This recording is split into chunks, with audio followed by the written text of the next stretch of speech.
everybody. Welcome in to another live edition of the Patriots Beat Podcast here on the CLNS Media Network. I am Mike Kadlick.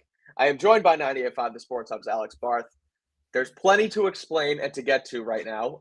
The fact that my computer screen is a little bit grainy, the fact that I couldn't log on because I had to turn in my work laptop and I'm working with an old MacBook Air. So our softwares aren't working great. But if you don't follow me on Twitter, and if you are confused about the title of the show, this will be my final episode hosting the Patriots Beat Podcast here with CLNS.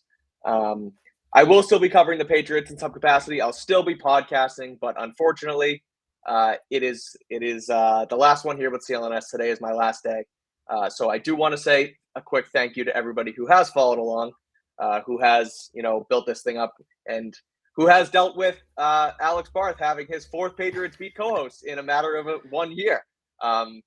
We are, I'm going to announce what my next venture is early next week. That's when I'll be starting. I'm saving it for now because I wanted to truly thank CLNS and give them a day and, just thank everybody who has followed along because it's been really cool. Covering the Patriots has been a dream. It is my dream. Luckily, I'll be able to continue to do it in a full-time capacity. Again, I'll get into more of that next week. But that is why this is my final show. So Alex, I know you had some things you wanted to get to as far as the future of the show. But that is sort of my spiel on what's happening. Yeah. So congratulations to you. I'll obviously, let you make your announcement when you make it. But I'm definitely happy for you and you definitely deserve this. You came in, busted your ass, and definitely night and day from the start of the show to now. You've gotten a lot better. Appreciate so proud of you for that. This is now, we're going to be on our fourth co-host in 10 months since Evan left. We had Ryan for a little bit there. I can relate now to how Mac Jones kind of feels with his offensive coordinators. I don't know, is it me? What is it? But no, the show will continue. The show will go on. For people who are maybe curious about what that's going to look like, we actually don't know entirely. I don't know entirely long term. The thing about this show that makes it so great, but makes it so hard to staff is we try to be an insider show, right? We try to be kind of a boots on the ground show for people. So that really limits who we can bring in because it's got to be somebody who's credentialed, right? So the beauty of this timing is, well, there's no access between, 2 weeks when minicamp ends and then training camp. So we have 2 months where that's kind of not a factor. So we're going to have some people come through. It's going to be a little bit of a rotation. Some names you guys probably know, some names you guys probably recognize, maybe some you don't, but people that I think you guys will enjoy hearing from, getting a different perspective. And the idea is that will turn into a full-time host by training camp. That will be the plan. So shows will still be twice a week. We're going to keep doing them. It's the format's not going to change, anything like that. It's just going to kind of be a little bit of a rotation there in the one chair with me until we get it going. But CLNS kind of gave me the option and said, we want to keep doing it. If you want to keep doing it, but where are you at? Obviously it's not easy to keep building chemistry with somebody new every couple of months, but I enjoy doing the show. I know you guys enjoy watching it, listening to it. So the show is going to continue, but there'll be more time for that further down the road. We'll have our first new co-host next week. But in the meantime, I just, let's give Mike his due because he's done a great job here, getting in, getting out. Hell, it took Evan, 4 years? Mike did it in 10 months. So, we talked about that this morning. So, it's again, it'll make more sense the reason I, can't continue on and all that good stuff, but still covering the Patriots. Obviously, the way you just explained that whole, the transition to the new host, Alex. So I went back, and I was looking sort of for some guidance, exactly how to, do this whole thing, do this final episode. So I went back and watched you and Evan's last show, and the way you explained it was like the exact same thing just a year ago today, as far as a rotation of hosts. And the other thing that I thought of was, you guys obviously had a great rapport. You still do, host catch 22, all that stuff. And I noticed that you guys did some reminiscing on the show, and obviously we haven't had as much, funny or, good moments like as many as you two did. But the one thing that I had to bring up again, and we saw it this morning, someone tweeted it at us, is just that one episode. It was the funniest thing, the funniest podcast episode I have ever done in my life. It was NFL Combine Week. We talked about this just our last show, but I had to bring it up again in the last one. It was NFL Combine Week, and me and Alex had worked like 72 straight hours for our respective sites and doing our show too so many times that we barely slept. And for some reason, we hosted a Q&A of some sort at the end of the show, and people just were bringing up like food items in their comments. Yeah. And for whatever, I forget exactly. It was basically we were starving and people wanted to get our attention. We had them bring up food items. And if you can find the episode, me and Alex were like red-faced, sweating, crying, laughing for a good like 15 minutes straight. So if there's anything that I'll take from this show, it's probably that episode because I'm glad you learned a lot. Yeah, no, of course, like you said too, as far as growth and all that good stuff. The first time I was going to host this show, I was in like full on panic mode. Like I'd never been on air before, never, was like, oh, there's this big audit, whatever. And the fact that, you've been able to help me through that, but also just, our fans and the people that watch all the time is what helped me through it as well. So again, thank you all. I appreciate it. We're still going to get to the rest of our show, but I had to bring that up because that was the funniest podcast episode. I mean, I thought, somebody brought this one up and I kind of forgotten about this. You remember you wore a Browns hat during Browns week? I did. Yeah. I was thinking about that too. I almost wore it. I went to my hat collection to see what I was going to go with today. I went with the Ducks instead, but yeah, wore a Browns hat Browns week. That was silly. That was, that was another one, but no, that one was hysterical. So anyway, yeah, so we're going to do a little bit here. I do want to say actually too that this show is sponsored by FanDuel.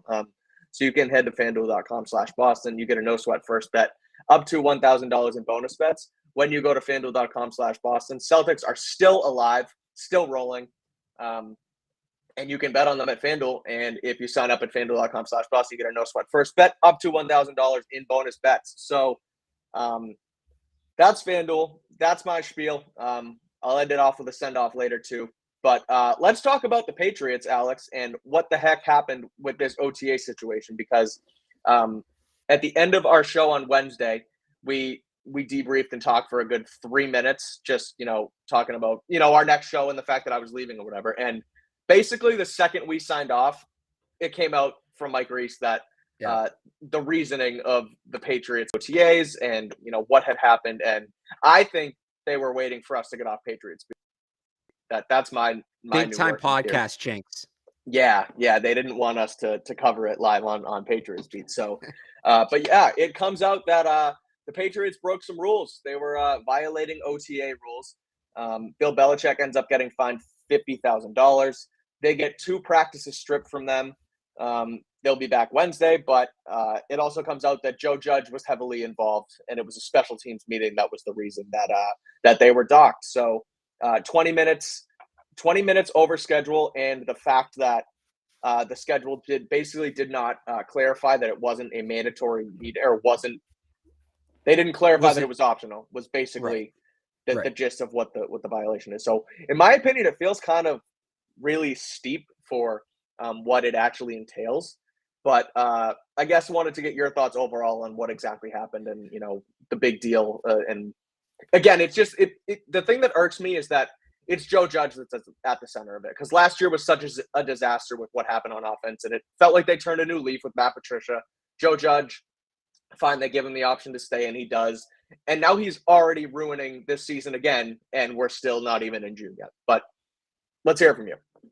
Yeah, exactly. And just to touch on something you said, and I think this is just first, because I think this has kind of gone under the radar. The reason I think the punishment is as harsh as it is they did this 3 days in a row, or 3 scheduled days in a row. It was February 1st, 2nd, and 4th. So he didn't learn his lesson after the first time. And I know I had that whole spiel on whatever it was, Tuesday, Wednesday, before we signed off about how, are they doing this? Are they trying to tinker with it for the media or whatever, because I didn't think they were dumb enough to get practices taken away. I really didn't. The thought considered to me very briefly, but my God, like the whole thing with this year is supposed to be, yes, last year was a disaster. It was an unorganized mess. And they've, in so many words, admitted that. Maybe not as strongly as that, but from the statement at the beginning of the offseason to all this talk about turning a new page, yada, yada, yada. They're supposed to be beyond that. And now here we are. We haven't even seen them take the field as a team yet. And they can't even put out a schedule correctly. And I thought it was interesting in Greg Bedard's report, and I'm sure he had more over on the Greg Bedard podcast if people want to check that out. Yep. Bill Belichick sent an email to the coaches, including Joe Judge, saying to not do exactly what Joe Judge did. Yep. And this is a guy in Judge that has a history of being a hardo, that has a history of overstepping, that has a history of kind of ignoring these practice rules. And I go back to when they brought him back, when we found out back in late January that he was going to be back. And my take was, I guess if he's going to be here, him being in a special teams role is the best spot, but why does he have to be here? I didn't think that take would get validated this quickly. Yeah, right. Before we saw practice. Like, how many chances are you going to give this guy, Bill? He's now cost you 4 hours of practice time. He personally has now cost Bill $50,000. Right. Which I would imagine Joe Judge is going to end up paying. But this isn't even like, oh, he's costing the team money and the team doesn't like paying coaches. No. Bill Belichick had to write a check to the NFL from his personal bank account for $50,000 because of Joe Judge. So where is the line? And I'll tell you this, if this isn't the line, Joe Judge is a guy who always preaches accountability. And I think accountability is incredibly important in whatever industry you're in, not just football. Yep. But the guy's costing that coach $50,000. He's single-handedly cost the team 4 hours of practice. How are you then going to go in the room and preach accountability? And now Belichick's going to have to answer questions about this. Players are going to have to answer questions about this. I still go by even though the circumstances have changed, I still go by my take from Wednesday that this kind of puts a little more pressure on the players. Yeah. For Wednesday's practice. They have to look organized, and the players and the coaches, really, they have to look organized. They have to look like they have it together, because otherwise there's going to be questions. Do you feel like you missed the practice time? Right. That you will lost be a out question. on that. Yeah. And then it becomes, do you feel like Joe, the narrative becomes, and I know they say they block out the noise, but they have to hear these questions. It gets in there. Do you feel like Joe Judge cost you an opportunity to get where you need to be? Right. This is why, again, when people were like, oh, they're moving it back to special teams, like whatever. No, he needed to leave. Joe Judge needed to be removed from the building. You go back to that Herald report. The things we saw in that he was given a second chance and now it's bit them this quickly is astonishing. That's the part that's so unfathomable about it, is like you said, that they literally didn't even they hit the practice field for like 2 days and it's already bit them in the ass. And we haven't even gotten to see them yet. And it's just, again, it's crazy. It's like, he had to go and they gave him the chance. And I heard it from, I forget who said it, but it was something along the lines of like, what does Robert Kraft even say to Bill Belichick at this point when he has cost them this many chances for this long? It's like, what does he actually bring to the table? That's the part that I don't fully understand. Why are you giving him another chance? Why are you giving your friend another opportunity when last year, again, was such a disaster? And you mentioned the Herald report. The Herald report was not just a vendetta against Matt Patricia. It was against the entire operation that very much included Joe Judge. So if these guys come back to the facility after last year, they see Patricia's gone, and then they come back and it's like, man, this guy's still here. Like, I don't understand at all why he's still here, why they gave him the chance. And it's crazy, and it's too bad that it's already affecting them, and we haven't even hit June yet. It makes no sense. This is the goofy stuff that was supposed to get left in 2022. Yeah, exactly. It's that simple. And they have right away proven that that's at least initially not going to be the case. Now, look, maybe they end up being fine, and this is something we all look back and laugh on. Obviously, that's a possibility. Right. And you know what? If they were like fine last year, I even think then it's like Joe Judge scheduled a meeting wrong. That's kind of funny. But yeah, right. It's the context of the story of the 2022 Patriots was coaching dysfunction. And now what is the first headline of the 2023 Patriots? Coaching dysfunction. There's a famous Belichickism, and honestly, I think it's one of his best. And I don't remember exactly how it's worded, but to paraphrase, basically, there's nothing wrong with the player making a mistake because that's how players learn. It's don't make the same mistake twice. Yeah, make a mistake, learn from it, don't make it again. I think that's a great approach. But isn't that kind of what just happened? They made a mistake with the coaching staff in 2022. I don't want to go as far as saying it happens because I think it was a pretty egregious mistake, but like, all right, you tried to see if these two guys could handle these bigger roles. They couldn't. Yet here Joe Judge is in a big role again. Right. They didn't learn from the mistake. He got promoted. I'll say Joe Judge got promoted from quarterback's coach to whatever his role is now as the assistant. So I thought it was interesting. According to Greg, the league report had Joe Judge as special teams coach.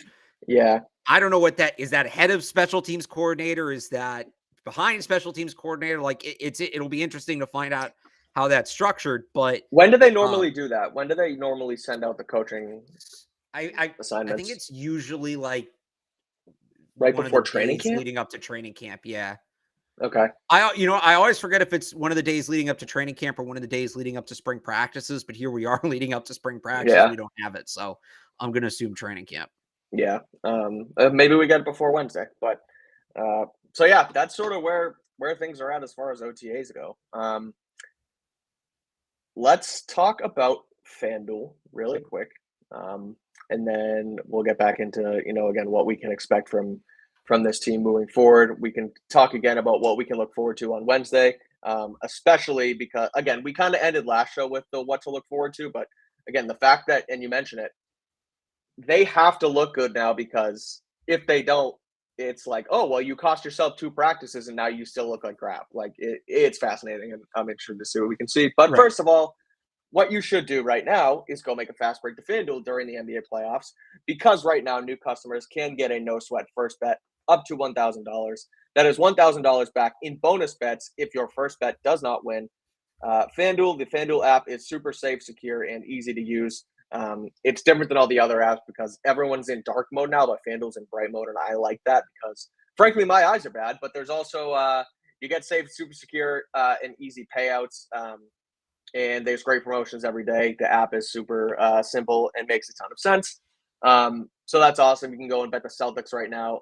They're not quite the favorites to win the series yet, but they're pretty damn close to it because they're going to cowboy up and win this thing. And you can get in on it at FanDuel.com/Boston.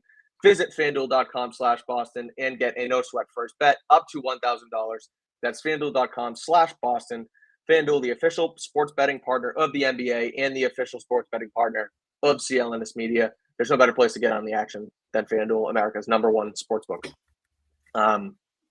So we can continue on talking OTAs, Alex, but I know it's a quick hitter here on Friday, but we'll also get into a quick Boston Sports Minute. Yeah, we're going to do my last Boston Sports Minute to end this thing on what's going on with the Celtics. But so I will, again, as far as this being my last show, I will still be covering the Patriots. So continue to follow along, and I will be there, as will Alex, next Wednesday for the start of media OTAs. So look forward to that. And despite us not being able to come on here and debrief it like we wanted to on Friday, again, I'll still be there covering the whole thing. So what are you thinking now? Has anything changed, I guess, compared to how we ended Wednesday's show about what to look forward to OTAs? Again, compared to what transpired over the last couple of days with the suspension and everything else. Not the suspension, the cancellation. Yeah, I can't think of the word for it. I was struggling with that earlier. The lost practices. Yeah. I guess. I mean, is Joe Judge out there? Is Joe Judge on the field?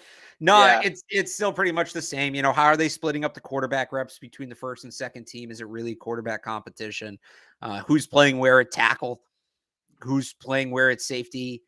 I would love to be able to get an idea of what Marte Mapu's role is going to be. But after that offseason shoulder surgery, that one's probably going to have to wait till training camp. So more or less the same. I just think, again, it's now just heightened to that element of how organized do they look on the field, because off the field, the early indication is they're not organized enough. Right. So is that impacting the on-field product? The other thing I'll say, as far as, that and moving this or getting this episode along too, if we want to do some Q&A, you guys can throw some questions we can mix in some chat. Q&A. Alex, my chat is not working on Restream because I'm on my old MacBook Air, so I don't have any of the questions or the chat. So if questions come in and Alex wants to pull them up, we can talk about it. I'll tell you, there were some awesome comments earlier when we were just kind of talking about the future of the show. This one came in before we even started. I missed it. The show's bent out of shape, keeping a host long term. I wouldn't go that far, but like the Colts when they lost Luck, parentheses, Evan Lazard. Need some consistency. Congrats, Mike. I actually texted this to Evan and said, "You're not even Peyton Manning. You're Andrew Luck." I got a message for that. That's hilarious. For people joining, there were a bunch of questions about where you're going. For people joining late, Mike's going to make his announcement next week. Next week. I'll still be covering the Pats. I want to give CLNS the day because, again, it's been awesome here. But yeah, keep. You can see on Twitter. I'll be announcing it next week, next Tuesday at Mike Kadlick. So, yeah. Which, by the way, when Evan left, a bunch of people guessed. I don't think anybody guessed it right at the time. Yeah, it'll be interesting to see if anybody can guess it. I'm not going to tell you, but feel free to guess. Feel free to guess in the chat or on Twitter, I suppose. But. Yeah. Oh, I'm looking on YouTube now too with everyone. Some people came in late. Yes, I am leaving. I am leaving. I will still be covering the Patriots, but I won't be doing so over CLNS Media anymore. Also, I'm not hosting the Patriots Beat Podcast. I'll be writing and podcasting separately, but it's a full-time role, not with CLNS. And this, I'll just say this, because when Evan left, we did this whole spiel about, if we ever get a chance to do a show together again, we would, but we don't know. We knew the whole time that Catch 22 was going to happen. That's hilarious. This is it for this. So, yeah. Maybe down the line. Maybe way down the line, but this isn't the tongue in cheek that was. There is very much tongue in cheek that it won't happen until another time. Let's see, what else do we got here for Patriots questions? Yeah. Everybody just wants to know where you're going. So this was some news. This was some news. Raekwon McMillan goes on IR. Yeah, we can talk about McMillan and Ferkser, actually. Yeah, that's true. The Ferkser one's interesting because he's a guy who you can talk McMillan. I just was about Ferkser, like, I saw a tweet that he had a good PFF grade as far as a blocker, but he's not really a blocking tight end, and he's more of like an H-back-ish role.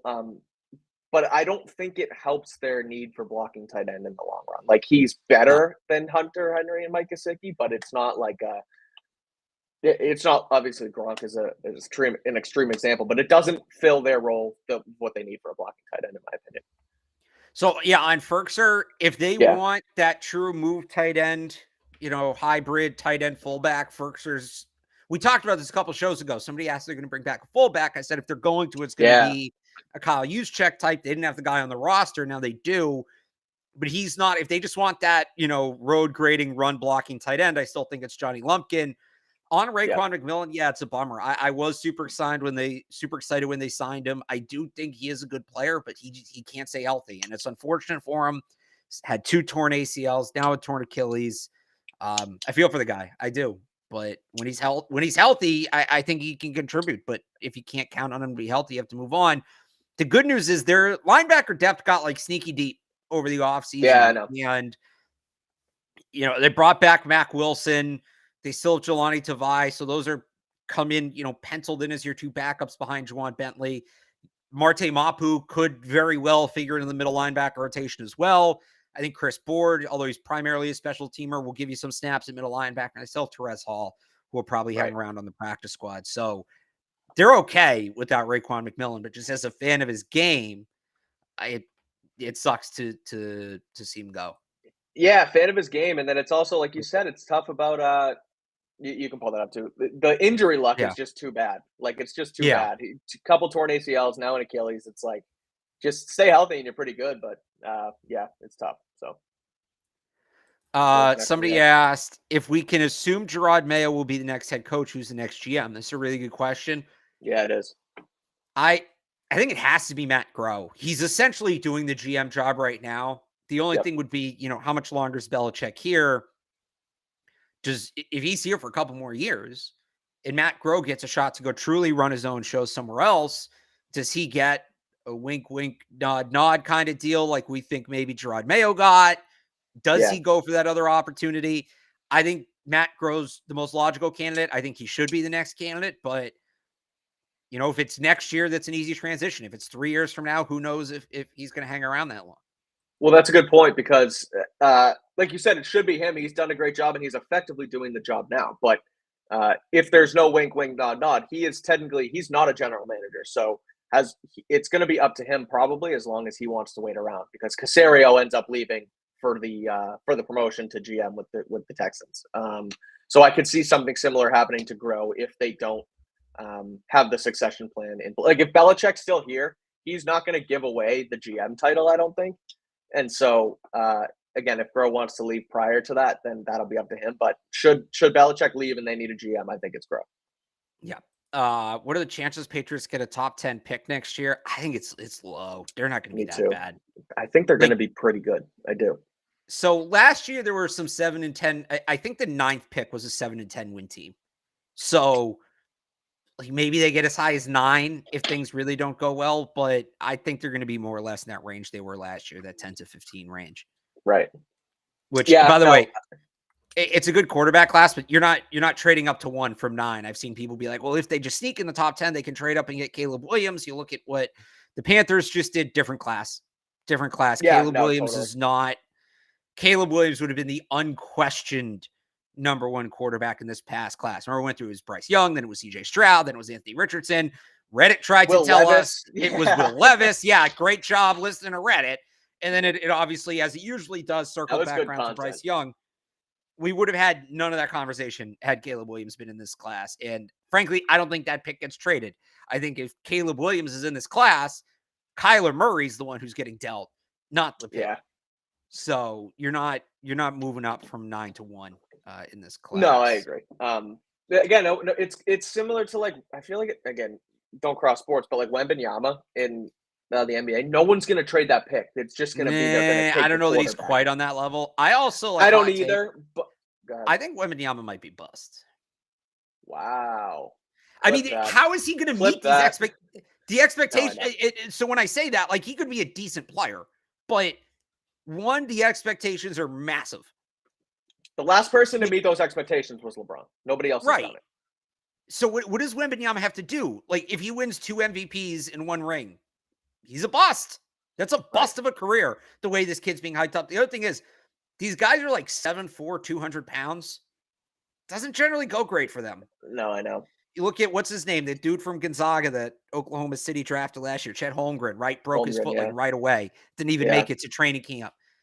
He's got to put weight on, and that can change the way guys play. So I'm not totally sold on Wembanyama, but that's another conversation. Point being, I'd still take him first overall. I wouldn't trade the pick, but it's just a side thought. Point being, it's going to be tough to trade that pick because the team who gets it is just going to take the top prospect. Let's see here. What else? I'm watching the comments trickle in on YouTube, but I have no access. I know I'm a little behind, but I don't want to miss anything. It's all good. Kyle Van Noy reunion? I don't think at this point. It would be cool. I like him, but that's McMillan plays a different position. Yeah, that's true. No, I don't see it either.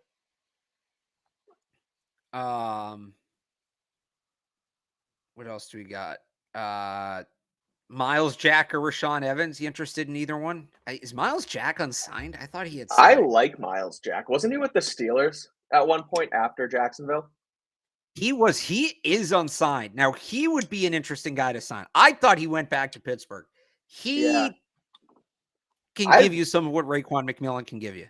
Yeah. No, I like Miles Jack. I liked him in college too. He was a versatile guy at UCLA, and I mean, Bill Belichick loves those guys. Not that they're going to put Miles Jack at running back like the Bruins did, but no, he's a guy plays similarly to, like you said, Raekwon McMillan. So he's a guy though too that's constantly injured. So I don't know how much they want to bring in a guy like that after you just had to put McMillan on IR. But no, I like Jack. I don't know about Rashaan Evans though. What about you? Yeah, Rashaan Evans, and that's a different kind of player. Yeah. I'll say this though, I've given that whole thing a couple times about, well, our Marte Mapu's only good pick if they use him correctly, and are they going to let him play linebacker, yada, yada, yada. The fact that if they were going to sign a linebacker after Raekwon McMillan got hurt, they would have signed a linebacker, right? They wouldn't have signed Anthony Firkser. They signed a tight end instead of a linebacker. Right. That tells me that maybe that's where they have Marte Mapu penciled in. So yeah, it tells you they're okay with the depth, right? Yeah, I think we're maybe going in the wrong way with this conversation here, which I would argue is a good thing. Yeah, I would agree. So I just want to bring this up. If Mayo was the head coach, who's he bringing for his staff? He did say a couple weeks ago that if and when he gets to run his own show, he'd love to have Dante Hightower on his coaching staff. That'd be sick. Yeah, it would. That'd be good. That would be great. I would enjoy that. And I think that I wonder, it's going to depend on when the transition actually takes place, because if Bill O'Brien's still here, I'm sure that there would be a chance that he would still be the OC. But he'll probably be gone. I feel like the Adrian Clem pipeline makes a lot of sense. But again, it depends on how they perform this year, because if they're not good and Clem's not a good NFL coach, then they could easily clear house on that side of the football again and have to really start from scratch. So, no, the Hightower point's interesting. I think Jamie Collins also said that he's interested in coaching too. So imagine you had Mayo, Collins, and Hightower all coaching defense. That would be pretty cool. Somebody asked Evan and Alex back together. No. Nope. Evan won't be part of the host rotation because we already have a podcast. It's Catch 22 on Patriots.com, so you can check that out there. Yep. But I think you guys will be familiar with some of the people we bring through. There is one former CLNS host I want to try to get back for a show or two. We're still working on it, but eyeball emoji. Yeah. Will Mike call the Patriots Beat Podcast his former show like Evan did? My former show. Evan refers to this as the former show when it comes up on air. Interesting. So you can do that. You don't how you can handle that how you want. I'll just share. I thought it was funny when Evan left. I thought it would be funny for the first couple shows. I kept referring to him as the former host of this podcast, and people freaked out. They thought it was like some sort of like a slight dig, and that there was beef between us, and what he left because I was mad at him or he was mad at me. I was just kidding around. He thought it was funny. I very much stopped doing it because it clearly upset people. But if you want to call it your former show, feel free to. The former show with my former host that shall not be named. Yeah, no, it's like a Mike and Mike situation. That they're awesome on air together and they love each other. And the second they turn off the cameras, it's like, F this, F that, you suck. But no, there's no animosity there. I'll call it Patriots Beat. I'll be able to call this Patriots Beat during my next gig. So there was also another thing that, and me and Evan were texting about this earlier, about someone, he called me intern Mike on the Pats Unfiltered show the other day. Oh yeah, I was getting tweets about that. As if that was some slight, and he was like, no, that's just what he called me, because that's what I was for you guys on this show 2 years ago. I was your intern, and I would cut up the clips, and I would post the podcast, and I would, write up the shows. And so I was intern Mike, and that's what I am, but no longer. I'm now apparently Evan said he won't call me intern Mike anymore, but no, there was no harm, no foul there either. All right, back to a Patriots question here. Is there any chance Malik Cunningham can be a poor man's version of Lamar Jackson? Is that why Bill wanted to sign him? He, as a runner, maybe he's not throw like him.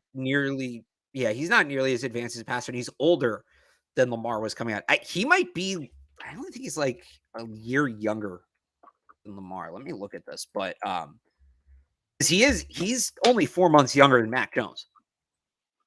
So Lamar's 26.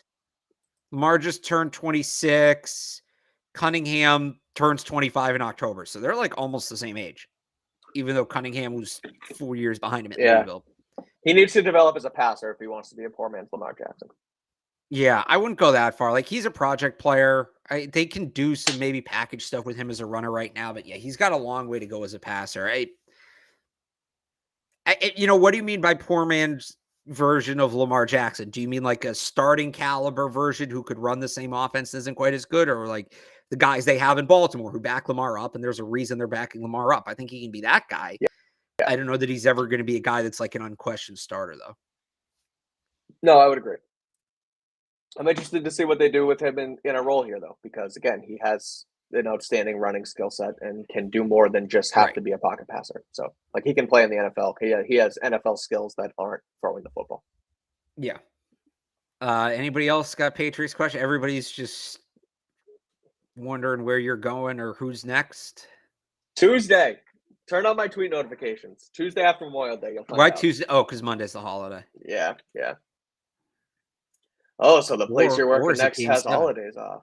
Ooh. Let's do Boston Sports. You want to do Boston Sports Minute? All right, let's go to the Boston Sports now that you bring it up. This is a patch together show. We apologize. But again, it's Friday, so we'll get you into your weekend. Well, hang on. Let's do this real quick. Let's do this real quick first because you're leaving. Give us your official prediction for the Patriots season since we won't hear from you again.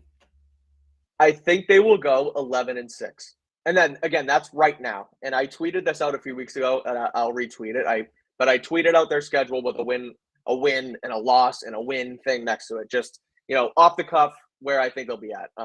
I think there's winnable games. I do. I think I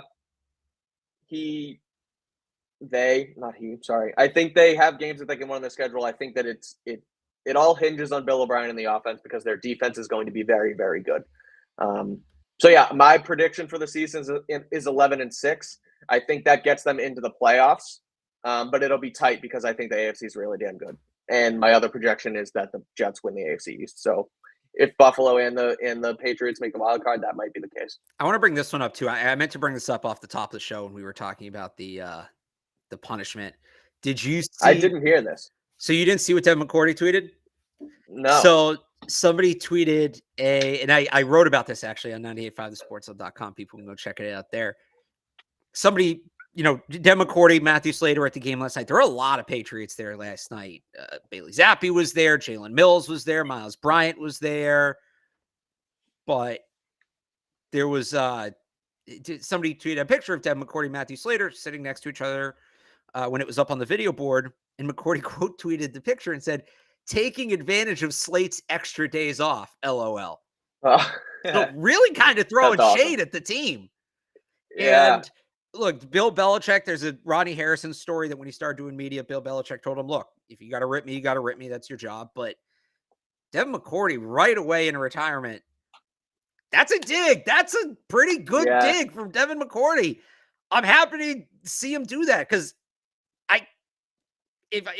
I think that might have come as a surprise to some people down there that he would say something like that. I think that didn't Edelman say the same thing about the media thing, that he was basically was like, you can dig into me whenever you want. Yeah. So it's interesting that Bill understands that because you would think that I could see that both ways with Bill. Either he totally understands it and thinks it's funny, or he would like hold a grudge against you forever if you bring up something bad in the media. So good for Devin for tweeting that out. Yeah.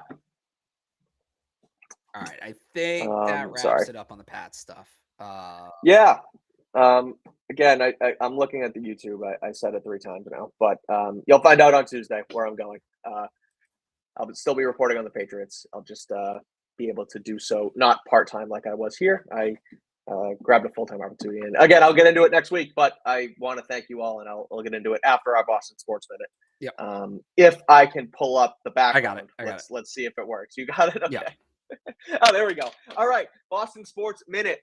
The Celtics, Cowboy up 2 games in a row. They have now won. They just won Game 5 last night against the Heat, and they did it in dominant fashion. It's now a 3-2 series. It goes back to Miami for a Game 6, and then I think it comes back to a Game 7. We'll get into all of that. But, Alex, you were at the game last night. What were the vibes? What do you think? And now that you've seen it in 2 straight games, the fact that they can win and they're on a winning streak, Joe Mazzulla is calling timeouts correctly for the most part. There was one questionable one where he called one like with 30 seconds left in the third quarter, and I didn't like that. But besides that, he seems to have a little bit more control of the game. Jason Tatum, Jaylen Brown, still iffy, but, Marcus Smart was our leading scorer. Derek White's back. They really seem like they have a handle on this series. And again, now they go down to Miami on a win streak.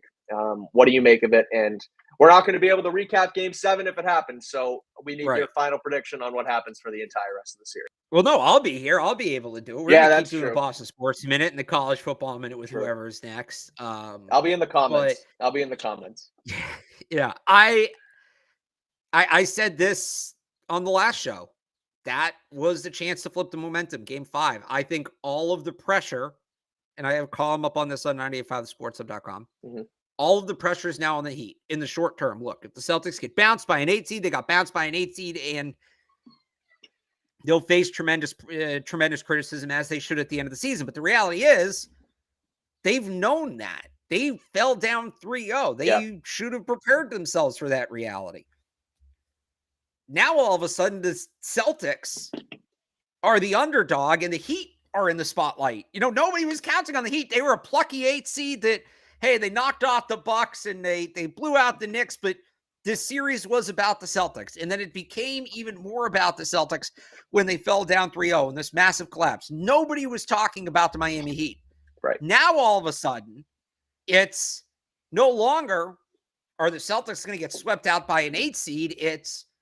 Is Miami going to be the first team, 152 tries, to blow a 3-0 series lead? I think you maybe saw them crack a little bit last night. Jimmy Butler guarantees a win in Game 6. I thought that was an interesting move from him. Pressure's on Miami now. And how are they going to handle that? Now, there could be the flip side.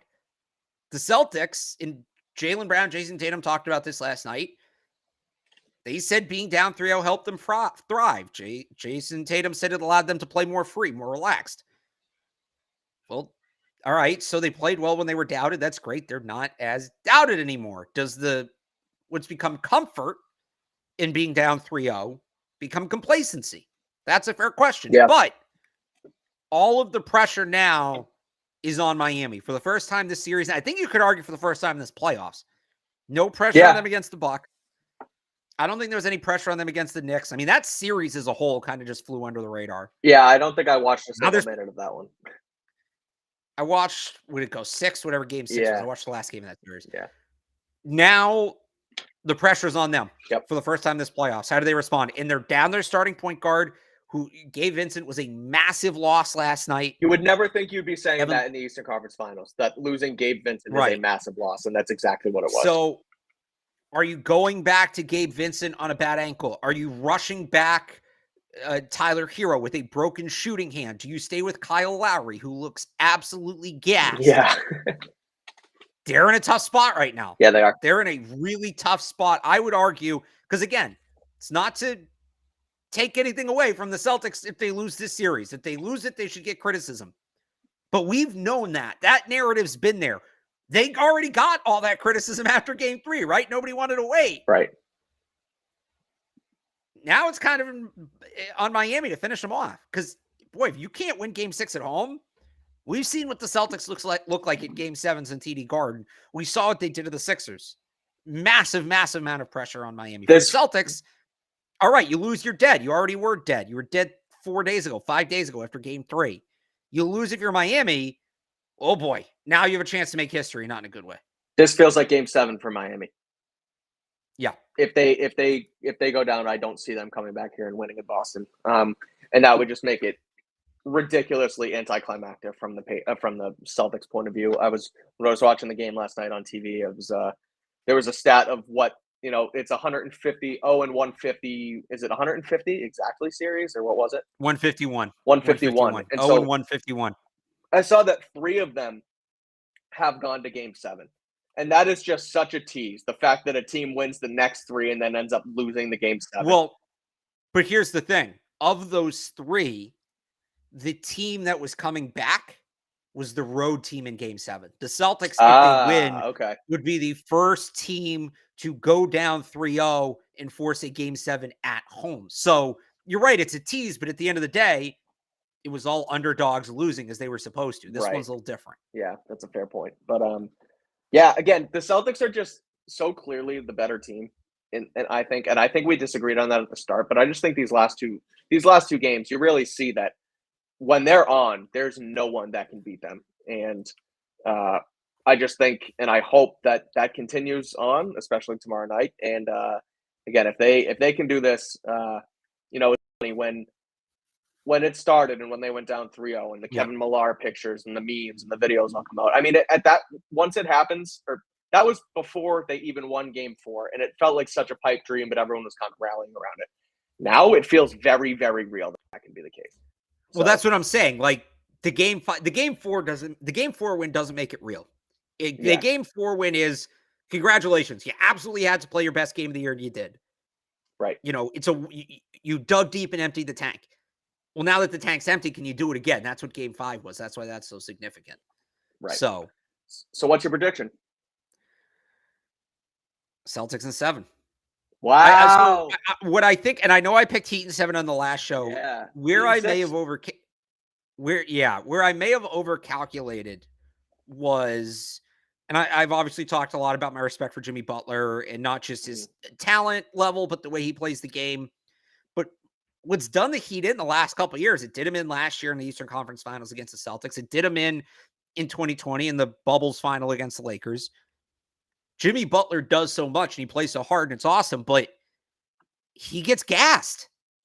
The Heat struggle to finish long series or long playoff runs because they do play with such immense energy for 48 minutes every single game that it's tough to sustain. And Jimmy Butler looked a little gassed last night. Yeah. He did. Max Strus looked a little gassed last night.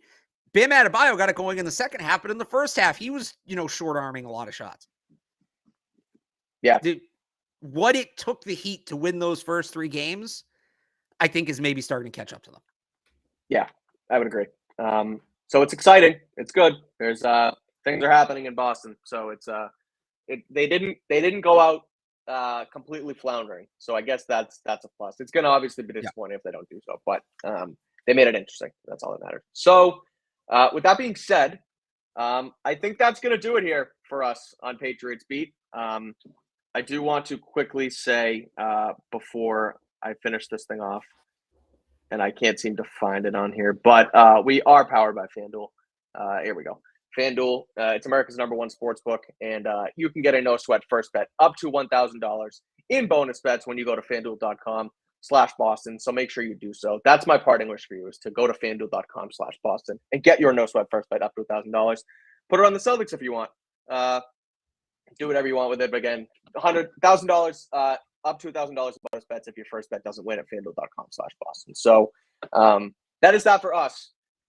Alex, I want to say thank you. You've been a great co-host, great mentor. I know I tweeted it, but I mean it. It's been awesome. This has been really cool. Again, the fact that 2 years ago I was interning for you guys and doing all the back end stuff, and the fact that I was able to host the show for as long as I did and really build up a following and put myself, onto the next step of my career. A lot of it's on you, so I appreciate it. It's been real. It's been awesome. And Alex will be back next week to talk more Patriots OTAs. I unfortunately will not be on the show anymore, as you all know now. But I will still be covering the team in a capacity. So I will also be covering OTAs, and I will be, writing podcasts and talking about it in some form starting next week. So follow along on Twitter at Mike Kadlick.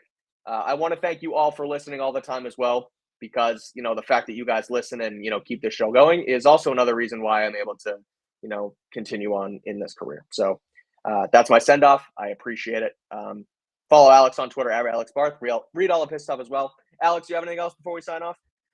I'd like to thank you, for keeping this thing going. Of course.